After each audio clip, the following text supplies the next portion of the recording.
Kami percaya bahwa Engkau Tuhan yang punya rencana yang besar buat generasi ini. Kami percaya Engkau Tuhan yang mau membawa setiap pribadi di tempat ini, anak-anak mudamu, untuk terlibat dalam rencanamu yang besar untuk generasi ini. Ini Tuhan, orang-orang mudamu yang siap Kau pakai, yang siap Kau perlengkapi. Karena Natal bukan tentang Yesus yang lahir di bayi, tapi Yesus yang lahir di hati setiap orang yang menjadi raja pemerintah di situ, supaya kehidupan berubah, supaya kota kami berubah, supaya bangsa kami berubah, bahkan seluruh negeri ini, bahkan sampai ke bangsa-bangsa, penuh dengan kemuliaan, penuh dengan pengetahuan akan Tuhan. Kami ada di sini Tuhan, bukan untuk main gereja-gerejaan. Kami ada di sini bukan hanya untuk sebuah perayaan yang sekedar setelah selesai semua lupa dan tinggal kenangan. Kami ada di sini untuk dipicu hati kami, untuk diterobosi hati kami, supaya kami keluar ke sekolah kami, ke kampus kami, ke keluarga kami, ke tempat kerja kami, membawa perubahan di situ, membawa kasih yang Kau curahkan begitu dahsyat di tempat ini. Terima kasih Roh Kudus, urapi setiap kami Tuhan, supaya firman yang Kau sampaikan gak sia-sia buat kami, tapi justru menjadi sebuah kehidupan dalam kami Tuhan. Kalaupun ada di antara kami yang datang ke sini karena terpaksa, walaupun ada di antara kami datang ke sini karena diajak teman, tapi satu hal kami percaya, Engkau Tuhan yang gak pernah pilih-pilih untuk mengasihi. Meskipun kami datang ke sini karena terpaksa, Engkau akan jamah kami, Engkau akan taruh sesuatu di hati kami. Tapi mungkin ada beberapa yang lain datang ke sini karena cinta, datang ke sini karena cinta Tuhan begitu luar biasa. Bapak, izinkan kami mengalami sesuatu yang dahsyat dalam kehidupan kami, bahwa ini bukan tentang perayaan sekadar perayaan Natal yang sama seperti tahun-tahun sebelumnya, tapi ini tentang bagaimana Tuhan lahir di hati kami sebagai Raja dan membawa sebuah benih perubahan yang akan membawa sebuah dampak yang besar. Kami siap untuk perubahan, kami siap untuk transformasi Tuhan, kami siap untuk pembangunan rohani, kami siap untuk semua yang hal yang kerjakan dalam kehidupan kami siap untuk pemerintahan-Mu Tuhan, kami siap bergerak untuk memenangkan jiwa bagi Yesus, kami siap untuk putus bagi Tuhan, dan kami siap untuk mendengarkan firman-Mu pada sore hari ini. Di dalam nama Yesus Kristus, kami buka hati kami, dan semua yang siap dengan firman Tuhan sama-sama kita katakan amin. Amin. Dan tepuk tangan dong buat Tuhan Yesus. Wow, sebelum duduk, boleh nggak kasih tos kiri kanannya bilang begini, lu cakep banget sih ya. Dengan tulus ya, jangan terpaksa ya. Oke, yang udah boleh silakan duduk. Silakan duduk, kalau sudah selesai. Oke, puji Tuhan. Senang banget bisa ada di sini sore hari ini. Biar Kristen ya, shalom semua. Saya shalom dulu lah ya, untuk membuktikan bahwa ini adalah ibadah Natal dan bukan acara yang lainnya. Ngomong apa ya? Lihat wajah-wajah teman-teman di sini, lihat apa yang tadi sudah dipersembahkan, pujian penyembahan, tarian-tarian, sampai yang di sini yang udah kayak dahsyat melewat ya. Sama di sini doang acara dahsyat lewat ya. Kita sudah membuktikan bahwa anak Allah bisa mengalahkan anak Allah ya.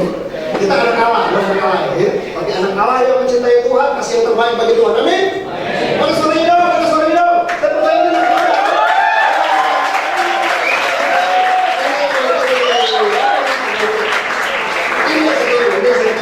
Antusias ya.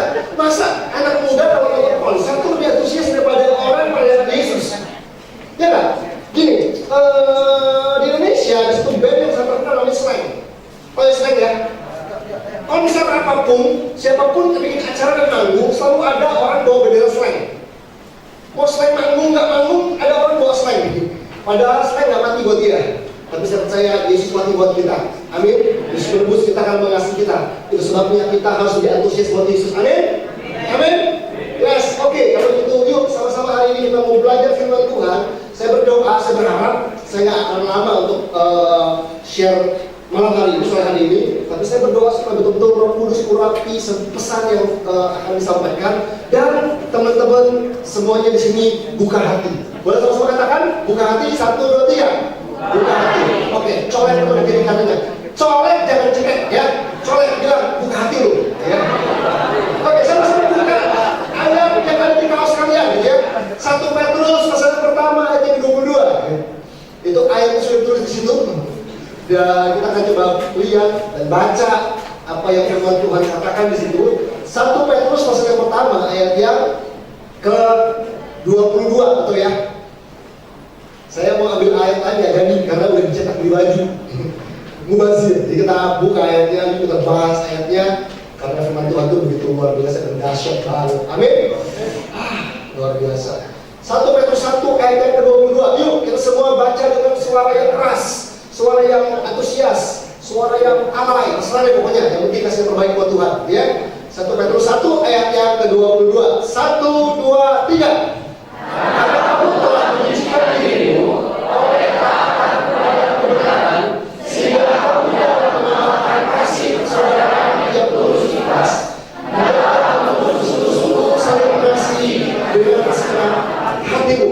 Teman-teman semua, tahu nggak bahwa begini, generasi ini, generasi kita itu disebut sebagai generasi digital. Generasi Z, generasi digital. Generasi kita itu beda banget dengan generasi sebelum-sebelumnya. Generasi mama saya, generasi orang tua saya, itu bakal histeris. Itu kalau lihat penyanyi yang namanya Elvis Presley, akan histeris kalau lihat penyanyi atau band yang namanya Plus Plus, yang namanya Beatles. Itu generasi orang tua saya. Tapi generasi kita, ketika melihat Elvis Presley, Beatles, wah nggak ada apa-apanya, nggak ada apa-apanya dengan apa yang sedang muncul di generasi ini. Apalagi yang pencinta K-pop. Mana pencinta K-pop? Lu nggak mau ngaku, ya? Blackpink, EXO, SHINee, Super Junior, 2PM, ya? Wah itu, waduh. Wajah-wajah udah kelihatan kan gitu kan? Tahu ada yang tahu, gua tahu beneran. Saya tahu apa yang anak muda sedang suka hari-hari ini. Even di gereja saya adalah senior pastor. Saya kalau di gereja saya di GBI sini, saya adalah gembala senior. Saya punya gelar pendeta dari GBI asli, gitu ya. Tetapi saya betul ngerti ya itu apa itu anak muda. Saking saya pengen ngerti anak muda, tahun lalu saya dapat kesempatan untuk liburan ke Korea sama istri saya. Korea, ya. Aduh, agak menantang karena kata orang Korea itu nggak bisa bahasa Inggris. Jadi kalau ke Singapura kita masih bisa ngomong bahasa Inggris, tapi ke Korea itu susah untuk ngomong bahasa Inggris. Nah, kalau orang Indonesia, jembatannya cuma bahasa Inggris kalau kemana-mana. Begitu ke Korea kita dibilang nggak bisa bahasa Inggris, waduh tantangan nih. Saya nonton film Korea dan mulai belajar dikit-dikit. Cuma bisa internasional, kamsahamnida, yami, fighting, gitu doang ya. Orang ini gitu ya.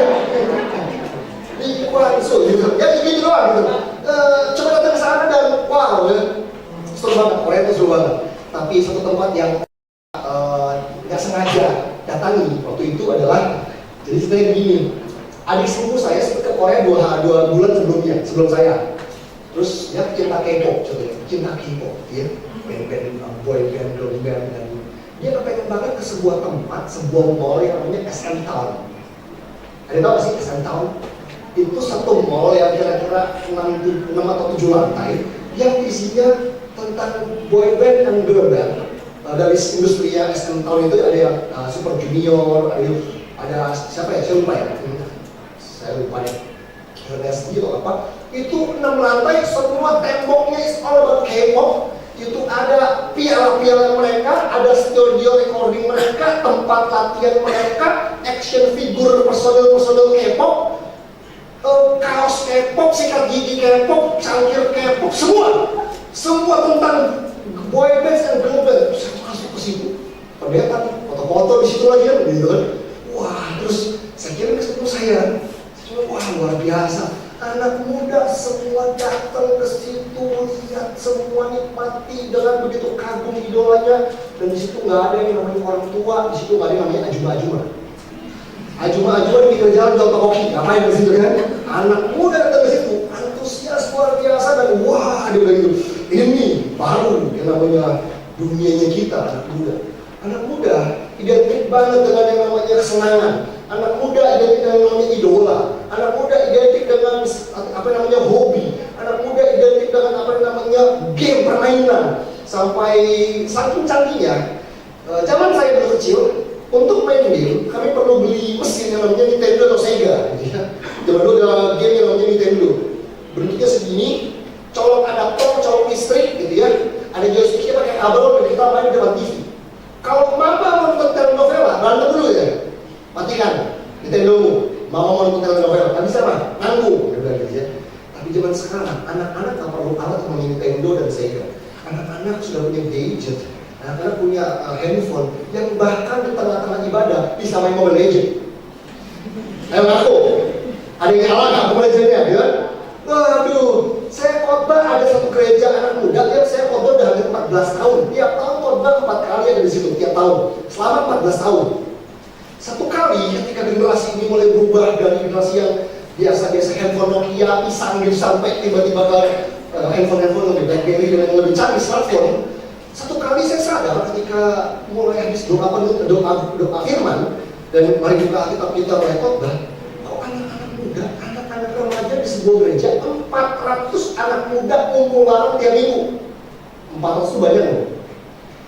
Begitu firman Tuhan disampaikan, anak muda yang lagi penyembahan Yusuf, lagu Planet Shakers, lagu Hillsong, wah pakai asap-asap sampai orang tua kebakaran dari gereja kita, asap lah, pakai dance floor, worship leader dan singer masuknya nggak pakai yang zaman Shalom, nggak mereka lari, dikerahkan pakai baju warna-warni, pakai jus, robek-robek, buntung-buntung, wah serunya banget. Tapi begitu firman Tuhan disampaikan sebuah nih, khusus, bukan karena menghormati hadirat Tuhan, karena semua main gadget. Sampai pembina-pembinanya berkeliaran kayak hamster, maksudnya. Ngerti nggak? Saya lagi khotbah tuh sampai terganggu banget gitu, kusuk tapi pembinanya berkeliaran gitu ya, seperti roh Allah sedang melayang-layang gitu. Waduh, ekstrim banget. Sampai waktu gereja yang mungkin kapok dengan model begitu, beda lagi nih, gereja lain lagi nih. Begitu saya mau khotbah, di-cut sama ketua pemuda. Kak sebentar kak, pinjam mic-nya. Baru mau khotbah ini. Bilang, guys, semua handphone kumpul ke depan. Itu anak muda pada maju kumpul HP dengan luar paksa. Saya waduh, generasi ini memang beda.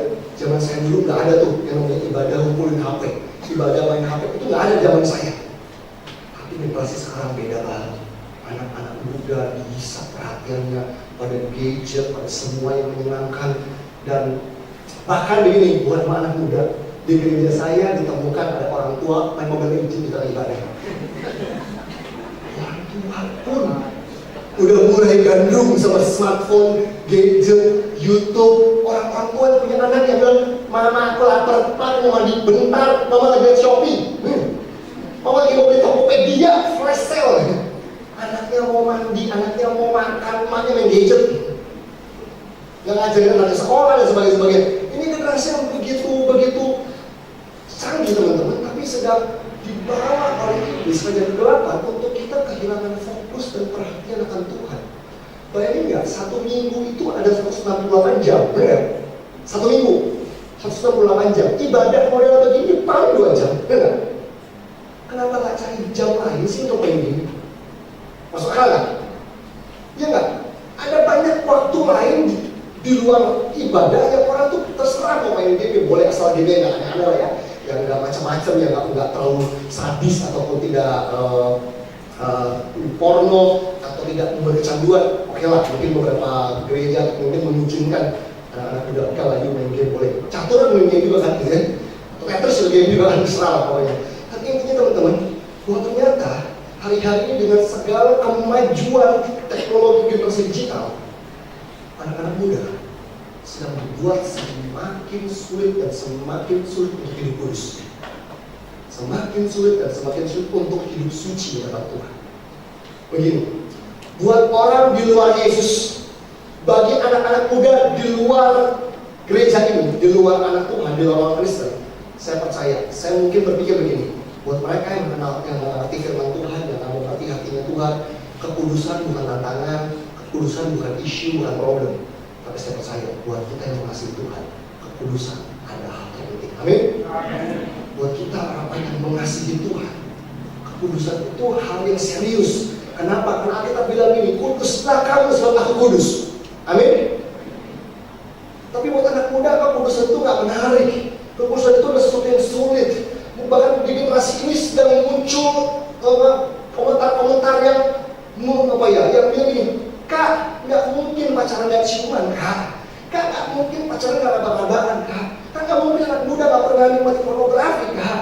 Kak, nggak mungkin anak muda nggak pernah ngomong kotor, kasar dan sebagainya. Anak muda bisa alim di gereja ketemu, oh iya kak, oh iya pendeta, begitu di sosmed sadis, di sosmed sadis banget. Aduh, presiden disikat, siapa dimaki, wah itu kan anak gue jalan sekarang gitu ketemu. Oh iya, tapi buat teman-teman pendeta ada perlunya juga kita melihat timeline mereka. Saya kan walaupun pendeta kan kayaknya anak muda, jadi kadang-kadang suka ada jemaat gereja lain yang follow saya, Instagram saya, tolong yang di-add ya, @verikalani. Saya fakir followers. Suka ada anak-anak muda yang follow saya terus bilang gini, kak, kontak kak. Karena saya mengasihi generasi ini, karena saya pengen tahu generasi ini, maka yang saya follow di Instagram saya nggak cuma Stephen Furtick, Craig Russell, nggak cuma sekedar John Piper atau hamba Tuhan yang bagus-bagus, tapi saya juga belajar untuk follow back anak-anak muda yang berani bilang kak follow back. Oke, saya follow back. Saya akan follow balik untuk timeline semua yang dia posting juga muncul di timeline saya dan saya bisa lihat. Satu kali ada anak muda di sebuah gereja, worship leader, cowok ganteng, idolanya cewek-cewek. Wah itu ujian tuh cewek-cewek antara menyembah Tuhan atau pesona beda tipis ya.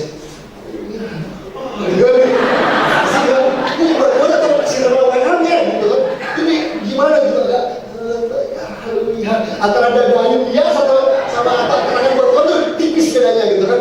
Ganteng, kece gitu kan. Apa maksudnya? Aduh bener-bener emang karismanya tuh kuat banget. Wah ya gawatnya idola anak muda. Ya nggak salah dia ganteng ya. Maksudnya dia lahir ganteng gitu kan. Dia udah puji Tuhan. Dia jaga hati aja gitu. Satu kali dia follow saya, dia bilang kak follow back. Saya follow back gitu ya. Saya follow back. Satu kali udah lama tuh. Saya mau pertimbangkan sama teman-teman saya, teman-teman hamba Tuhan gitu ya. Sampai restoran, tempat makan, lagi nunggu-nunggu pesan makanan. Saya buka Instagram, buka handphone sambil lihat-lihat Instagram. Tiba-tiba ini ada satu anak ini, WL kece tadi, WL ganteng idola tadi. Dia posting sesuatu yang saya mah salah waktu banget ya ngeliat itu.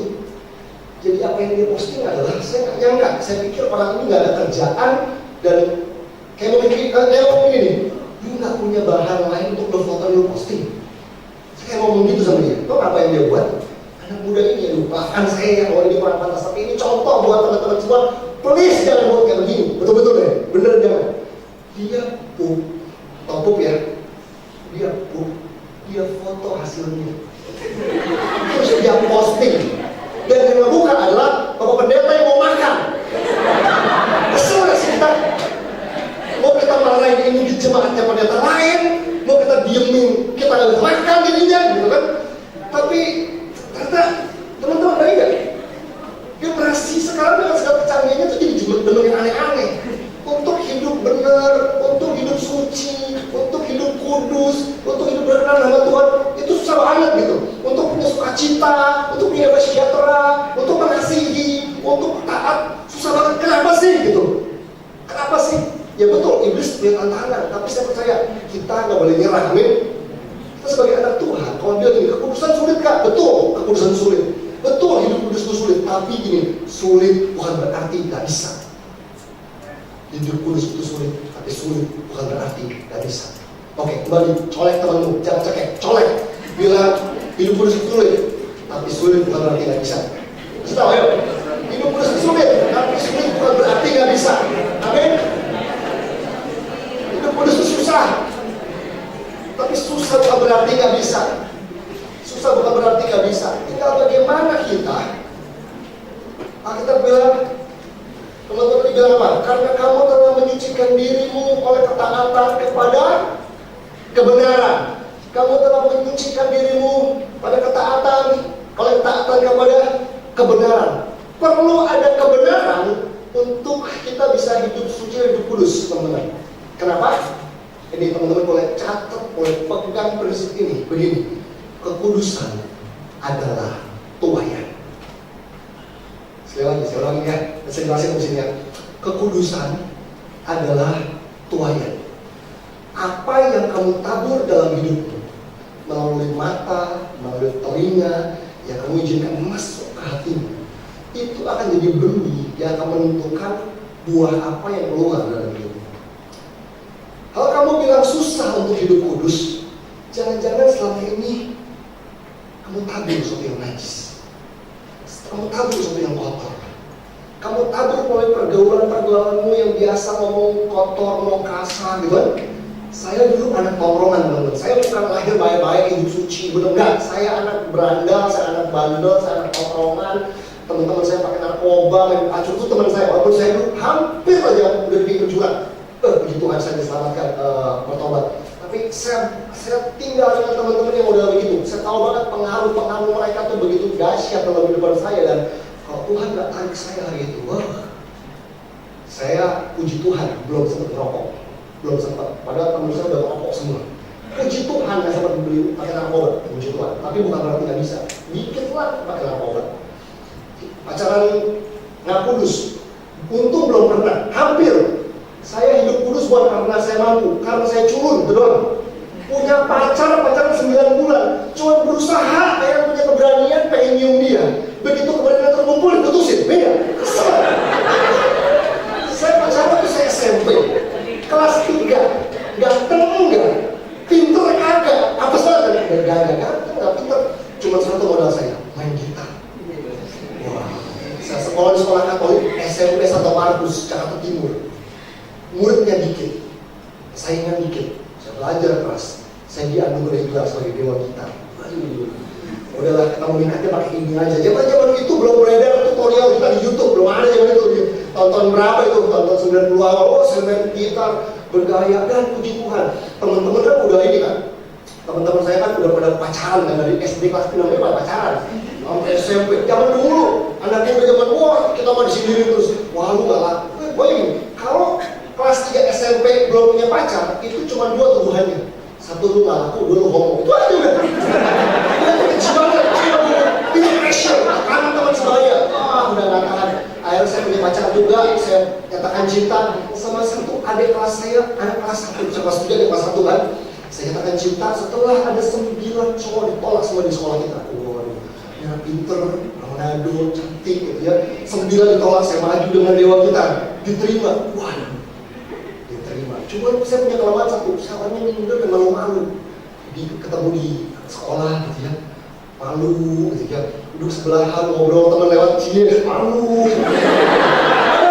Kalau lihat cium dia, hidupnya berdosa pengen banget. Orang namanya duduk di dalam Tuhan kan gitu kan. Lalu pengen ngumpul keberanian, tuh pengen bisa cium dia. Begitu keberanian terkumpul, ya adalah putus dalam Yesus. Jadi ceritanya gini, saya lulus SMA, SMP kan, SMP lulus kan. Di sekolah kita nggak ada SMA, jadi harus SMA di luar. Saya diterima di SMA negeri pada waktu itu. Terus tahun itu ada tahun dimana munculnya sebuah band dengan lagu yang lagi hits zaman dulu. Atau teman-teman zaman now tahu nggak lagu ini? Stinky. Tahu ya? Luar biasa loh kalian. Itu masih SMP kelas 3 baru muncul. Itu ada lagu dipelopori oleh band Stinky, judulnya Mungkinkah. Zaman dulu, waduh, itu lagu teksnya kawan. Itu kan kayak gini, waduh, kita berpisah deh.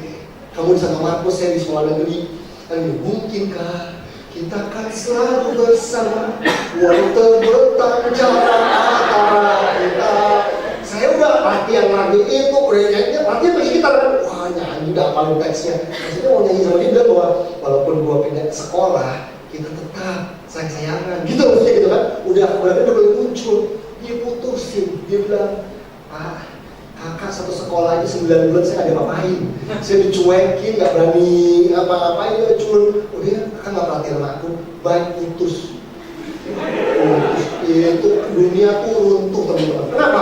Kita gak pernah berantem, hubungan baik-baik aja, gak pernah ada konflik rumah tangga, gak pernah. Saya gak pernah ada macam-macam antara yang berdua. Gak pernah berantem, gak ada berbeda pendapat. Kalau culun kan gitu aja. Begitu hubungannya putus, itu rasanya terluka banget, hancur banget, nggak punya pegangan, makan nggak nafsu, ngelihat nonton film kebayang wajahnya dia, dan kalau nongkrong sama teman-teman, saya tiba-tiba menjadi lucu. Oh, ini kok bercanda selucu-lucunya untuk menutupi kekosongan yang saya kan diputusin pacar. Jadi kalau di sini ada yang tiba-tiba lucu, lo tau lah, putusin kan? Lo lebih perasaan lo, kan? Nah, itu yang terjadi sama saya, dan saya betul-betul hari itu tuh kayak kosong banget gitu, kosong banget. Ada sesuatu yang kosong dalam kehidupan saya karena teman-teman saya lahir di keluarga Kristen. Saya lahir, papa mama saya Alkitab di rumah, ada ajaran salib di rumah, tapi kami nggak pernah kenal Tuhan, kami nggak pernah kenal kebenaran.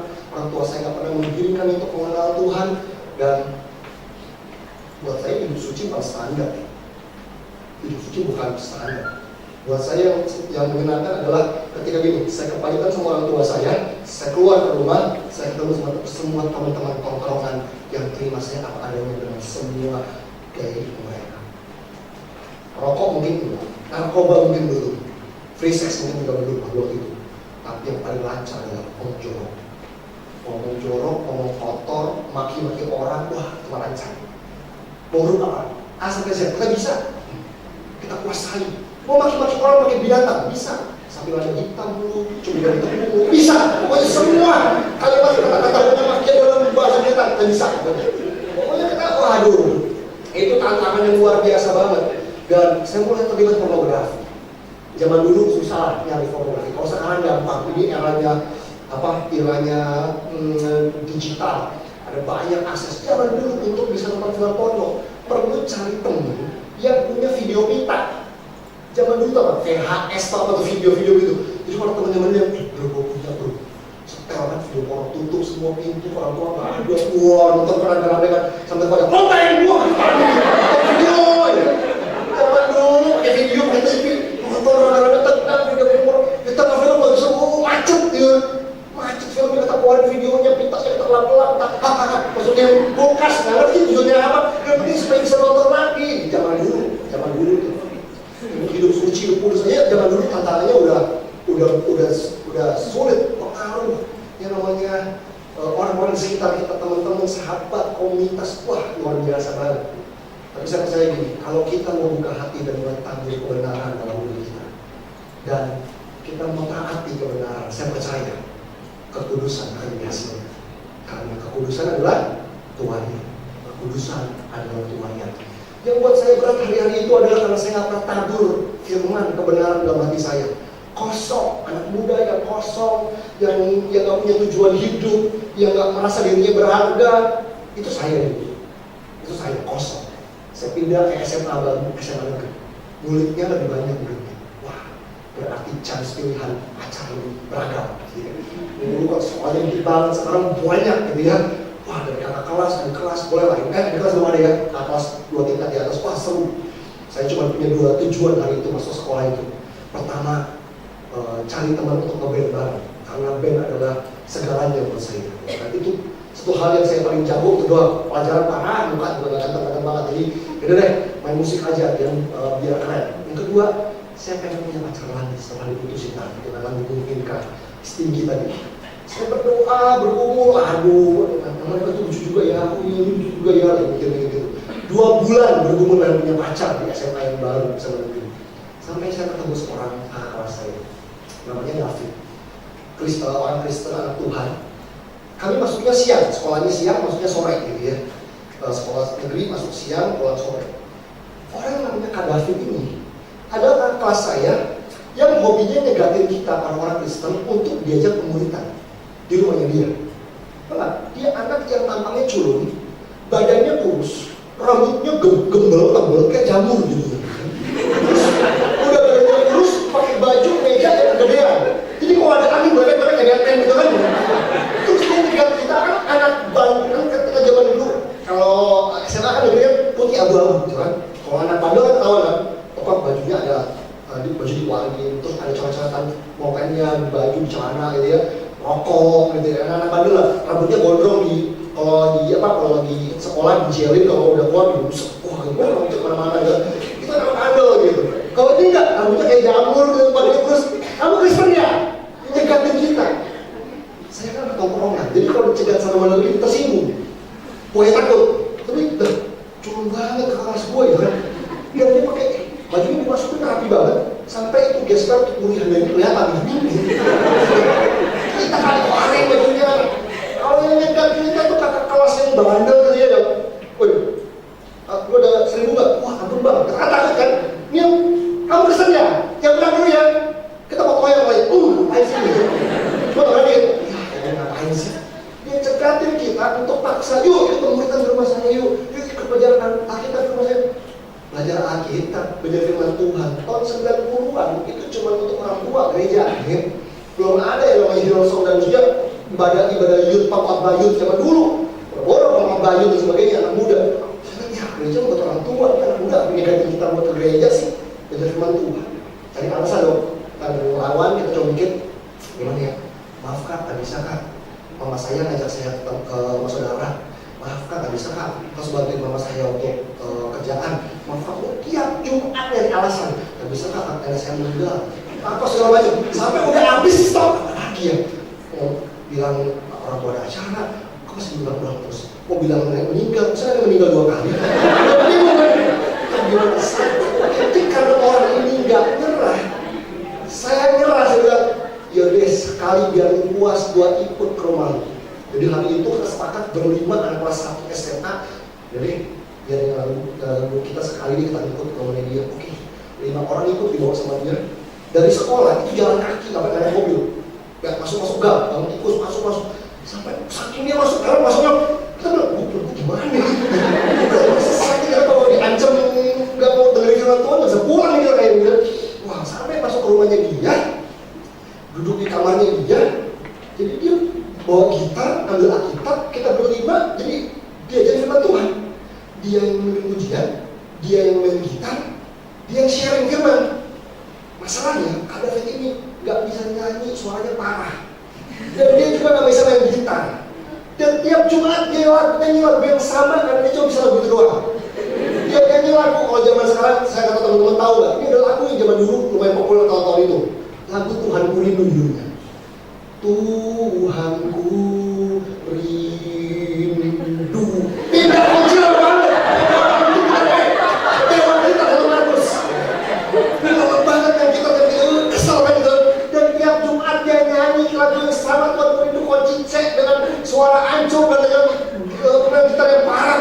Dan dia ngajar firman terminder-minder gitu sama dulu. Kan ngerti gak sih? Ngerti gak? Kenapa? Nggak pede dia nunduk. Dan dia ngajar salah-salah teman-teman. Dia ngajar firman itu salah-salah loh. Ternyata saya baru tahu bahwa Kak David ini seingat saya 9 bulan, baru 9 bulan yang lalu dia lahir baru, terima Yesus di sekolah tersebut, dijangkau oleh kakak kelasnya lagi. Dan dia dimuridkan, diajar firman Tuhan, dan didorong untuk menjangkau adik kelasnya di kelas 1 supaya dia berterjun. Jadi dia baru bertobat, dia lahir baru 9 bulan lamanya. Dan dia mulai jangkau kita, dia ngajar, dia ajak kita pemuridan, penyembahan, doa, ajar firman salah-salah, tobat juga kita mau. Kalau saya ingin pohon itu receh banget ya buat bertobat tanpa orang yang ngajar salah-salah. Tapi saya percaya itu Roh Kudus yang bekerja dalam hati saya. Orang bilang anak muda yang hatinya kosong, anak muda yang gak punya tujuan hidup, anak muda yang isi hidupnya 95% kebencian sama papanya. Itu saya. Sampai hari itu saya mulai jamah Tuhan dan saya buat komitmen. Karena saya tahu anak Allah harus belajar hidup kudus. Anak Tuhan harus mau hidup kudus. Tadi saya kosong hati saya, nggak ada firman benih yang ditabur dan dia bisa ada tuayannya. Tapi kali ini Kak David taburin firman Tuhan. Kamu hidup kudus, kamu hidup dalam doa, Tuhan mengasihi kamu. Terus ayat firman Tuhan disuruh hafalin. Sekarang disuruh dipaksa untuk menghafalkan satu ayat tiap minggu pada waktu itu di pemuridan. Saya lakukan itu dan saya tahu ada firman yang saya mulai harus hafalkan dan ditabur. Dan saya percaya buah dari firman adalah kekudusan. Saya mulai menemukan itu teman-teman. Saya mulai kumpul di firman Tuhan. Saya mulai belajar cinta firman Tuhan saat teduh tiap hari dan sebagainya. Dan saya buat 2 komitmen waktu saya SMA. Waktu saya lahir baru, saya dibaptis tanggal 8 Februari tahun 98, saya buat janji sama Tuhan begini. Ini janji nggak ada yang maksa waktu itu. Saya cuma angkat tangan dan sama Tuhan. Tuhan, saya sekarang udah lahir baru. Saya menjadi anak Tuhan sekarang. Saya janji 2 hal. 1, saya janji untuk ayam dan melihara. Wah, ini kudus tuh. Siapa masih nyontek? Gampang nggak nyontek? Berat banget. Waktu SMA, saya pernah ada di sebuah kelas, isinya 48 orang siswa, 40 wanita, 8 pria. Cowoknya cuma 8, ceweknya 40.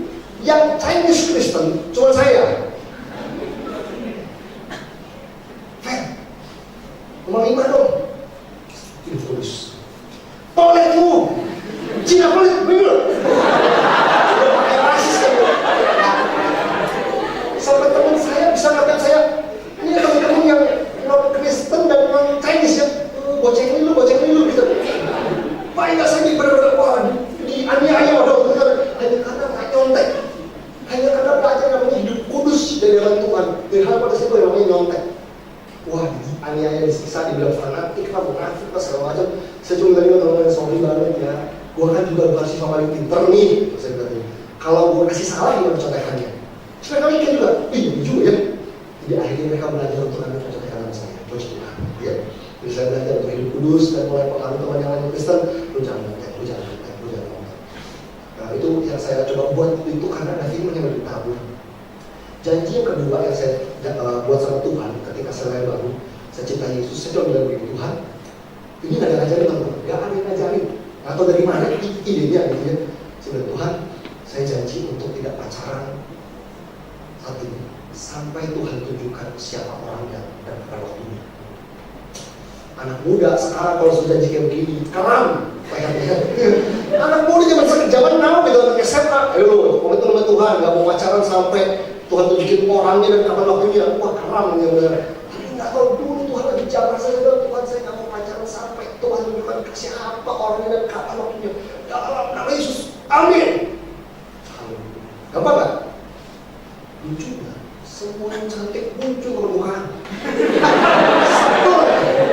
Kita kalau makin janji sama Tuhan sungguh-sungguh, makin godaannya makin berat banget. Sebelum saya lahir baru, saya cuma pernah nembak cewek sekali. Diterima, terus putusin kan 9 bulan kan? Itu untuk SMP kelas 3. Begitu saya lahir baru terima Yesus, saya ditembak cewek 4 kali. Bukan karena datang, godaan Inggris kan? Bayangin ya? Saya bilang, ya ampun Tuhan, giliran. Saya bilang, Tuhan, saya nggak ada nantang banget. Cuma kenapa begitu saya janji sama Tuhan, ada 4 cewek yang akan cinta, pakai surat lah, pakai apa, ngajak bunuh diri lah. Dan iya benar, ada ngajak bunuh diri, benar-benar. Ngajak bunuh diri, ada benar-benar itu kacau. Tapi satu yang paling berkesan, ada satu cewek di kelas saya, Kristen. Pelajaran agama Islam, kita yang keluar ke kantin. Ternyata ada settingan, teman-teman Kristen yang saya lain, pada lari kantin.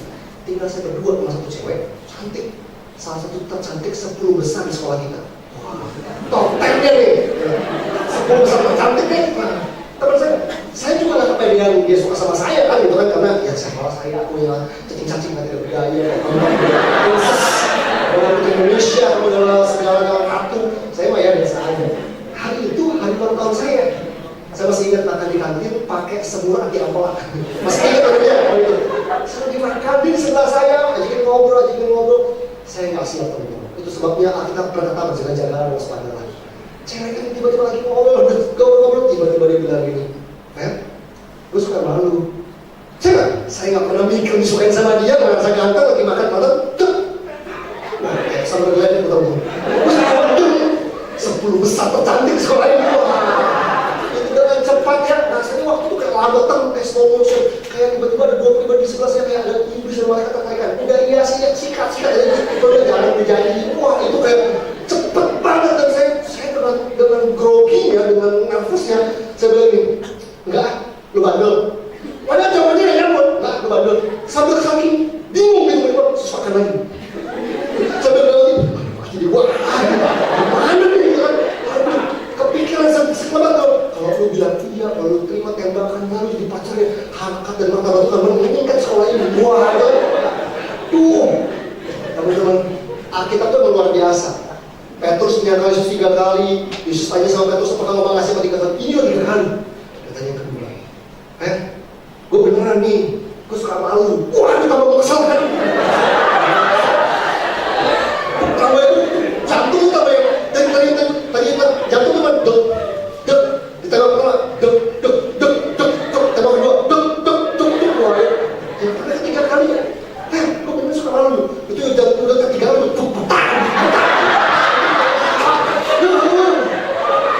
udah kebayang banget ini aduh ini kalau kata bahasa orang dunia yang orang Tuhan nih aduh itu kan legit banget dah udah ditembak keluar lagi bukan tembak lagi tinggal selesai. Tapi itu teman-teman ini daging itu bukan plastik, bukan karet ya. Kalau daging itu pengen banget pacarnya, Tuhan. Itu kayak salib bener-bener ya Tuhan. Jauhkan aku udah. Tapi nggak tahu itu kekuatan dari Tuhan. Saya berani bilang 3 kali ditembak, 3 kali bilang nggak ada sama gini saja. Setelah jawaban ketiga itu cewek berdiri bahkan saya di kantin.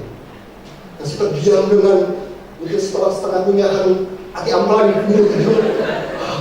Gue ditembak sama cewek top 10 tercantik di sekolah ini. Sampai lemas kan. Saya cerita sama teman saya Saya punya teman orang Chinese Kristen juga, namanya Chow Yin. Cina banget kan, Cina daripada gue gitu kan. Saya sama dia, bro, lu tahu nggak? Saya sebut namanya sih itu, masa nembak gue. Saya panggil anak gue dia bilang, terus. Dia antusias kan? Ya gue tolak lah, kan gue ada komitmen sama Tuhan yang mau pacaran. Tuh nggak tahu dia.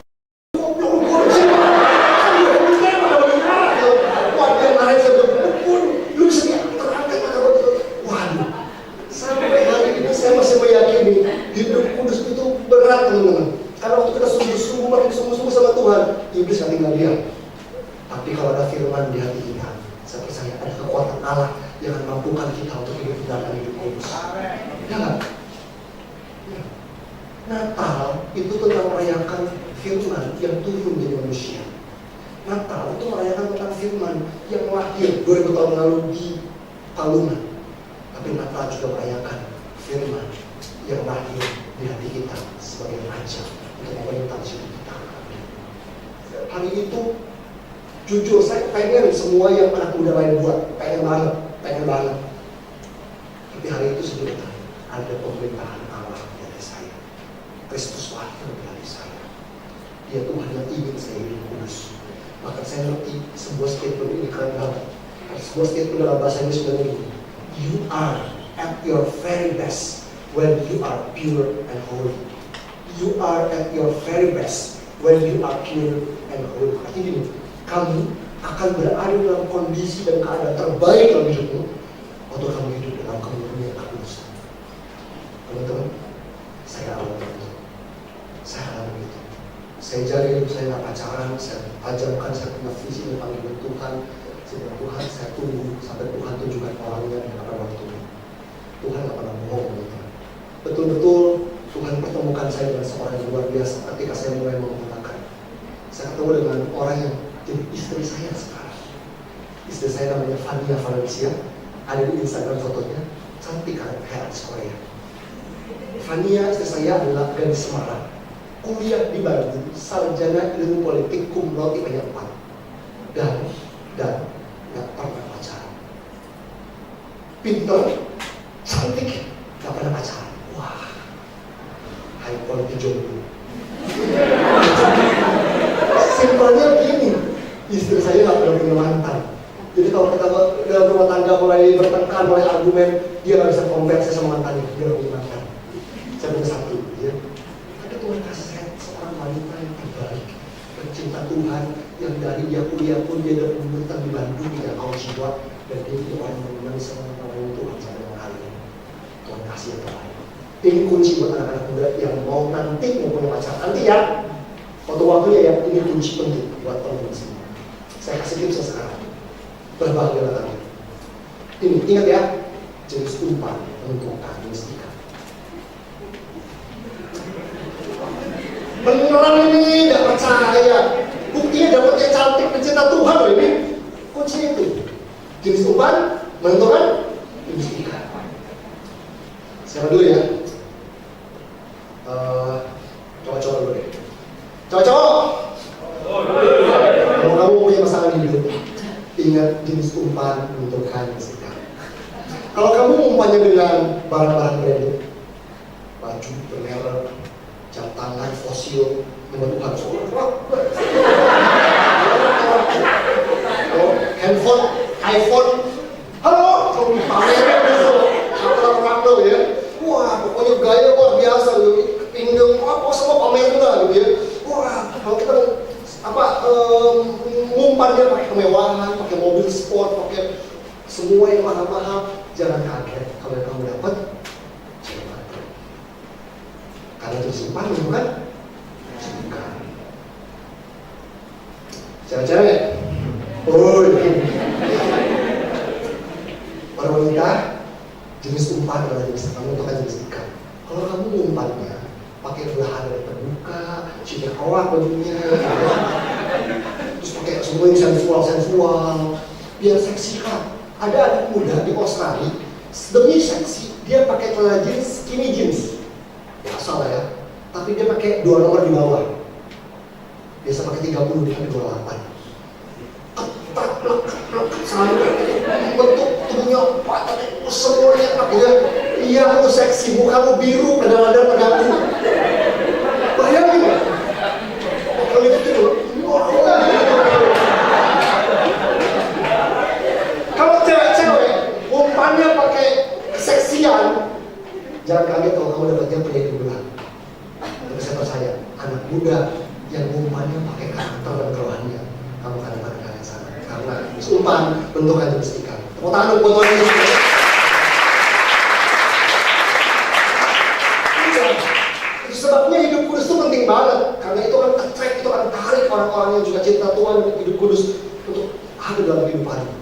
Dan yang terakhir kita bilang ini, sehingga kamu dapat mengamalkan kasih persaudaraan yang tulus ikhlas. Maksudnya gini, tujuan kita hidup kudus sebagai orang percaya, sebagai anak muda, bukan supaya pamer. Lu merokok buat enggak, lu pakai narkoba buat enggak, nih gue hebat. Enggak, kita nggak punya urusan untuk pamer sama dunia bahwa kita nggak merokok, kita nggak pakai narkoba, kita nggak free sex. Kalau saya boleh pacaran 4 tahunan sama istri saya dulu, dan kami tidak jatuh dalam dosa perzinahan, siapa saya itu karena anugerah Tuhan. Kita nggak perlu pamer dulu, lebih baik udah kalian. Enggak, itu anugerah Tuhan yang menjagain kita. Tapi kami percaya tujuan dari kekudusan adalah supaya kami bisa mengasihi orang-orang berdosa, supaya kita bisa mengasihi jiwa-jiwa yang berdosa. Amin. Karena mudah kami hidup kudus untuk bisa mengasihi generasi, untuk kamu bisa teladan sama teman-teman, untuk kamu bisa menjangkau mereka untuk bilang Kristus bisa ubahkan aku, dia juga bisa ubahkan kamu. Kristus bisa pulihkan keluargaku, Yesus juga bisa pulihkan keluargamu. Itu jadi pesannya kita, itu jadi message-nya kita, bahwa tujuan dari kekudusan mengalami Tuhan adalah untuk kita mengasihi orang lain. Saya tutup dengan cerita ini. Ada seorang pemilik toko bangunan di Meksiko, namanya Enrico. Enrico ini baru dijamah Tuhan, jadi orang Kristen akhir baru, dan dia punya toko bangunan. Satu malam di toko bangunannya, dia jalan-jalan dan di Tuhan, aku mau dipakai Tuhan. Aku udah lahir baru, mengalami kasih Tuhan. Aku harus jadi orang Kristen yang penuh dengan sukacita dan damai sejahtera. Tapi aku ingin ada jiwa-jiwa yang diselamatkan dan mengalami seperti aku alami dan merasakan seperti aku rasakan di dalam Engkau Tuhan. Tolong pakai aku Tuhan. Tolong pakai hidupku Tuhan. Itu doa yang berikut di tolong ini. Waktu dia lagi doa, dia dengar suara di depan. Protek. Dia mimpi. Dia lihat ada satu mobil pick-up dan ada 2 orang pakai masker gitu, lagi angkutin kayu, lagi nyuri kayu di toko bangunan dia. Enrico itu kan, waduh, kurang ajar nih 2 orang pencuri nih, nyuri kayu di toko bangunan gue. Dia lagi mau marah, tiba-tiba Roh Kudus bilang, ini kesempatan buat kamu. Ini kesempatan kalau kamu mengalami Tuhan, hidupmu diberikan dari dosa dan damai sejahtera, ini waktunya untuk mengasihi. Apa yang dia buat teman-teman, Tuhan kasih kreativitas seperti dia. Dia keluar dari tokonya, tiba-tiba 2 pencuri oleh angkut kayu dibantuin bajunya sama pemiliknya, ownernya. Oh thank you bro, gue buat dapat 3 angkutin kayu sampai penuh, bingung berpikir, wah aduh sampai udah selesai, yuk cabut yuk, ngomong lu siapa? Ya kan? Aku bilang, saya ownernya. Wah 2 orang dah matang deh kita, jadi kayu dibantuin sama pemiliknya. Terus dia bilang, oh sudah, jangan. Kamu jangan marah dulu, jadi begini. Kalian berdua boleh ambil kayu yang kalian mencuri di mobil kalian. Dengan syarat satu hal, boleh nggak kamu buka sebentar aja. Saya cuma tahu itu. Waktu ini, kasih saya waktu 30 menit. Izinkan saya ngomong sesuatu dalam 30 menit. Kamu nggak boleh potong, kamu nggak boleh nyangga, kamu nggak boleh marah. Setelah itu kamu boleh pergi pulang ke mobil kalian. Oke, gampang kan? 30 menit lu ngoceh aja, gue diemin, habis itu gue tak pulang mau kayu curian. Ya bu, dan berikut cerita tentang Tuhan Yesus. Disampaikan firman Tuhan, dia injili 2 orang pencuri kayu. Hasilnya berapa? 2 orang pencuri kayu bertobat kepada Yesus. Wow, ini sih teman-teman. Makanya ini kalau Tuhan jamah kita, Tuhan lahir di hati kita dan muncul dalam belas kasihan dan jiwa-jiwa. Jangan anggap remeh, aku masih muda, aku masih kecil, aku masih, jangan anggap remeh gitu. Siapa tahu di dalam tubuhku yang masih mundur kecil itu, Tuhan pakai kamu untuk menangin jiwa. Ada temanmu yang akan berhenti pakai narkoba, ada temanmu yang berhenti proses, orang tuamu yang tua cerai dan cerai, karena Tuhan urapi perkataanmu dan Tuhan urapi hatimu berdoa. Jangan pernah remeh. Kalau Tuhan urapi, pasti akan luar biasa. Amin. Yuk semua berdiri sama-sama.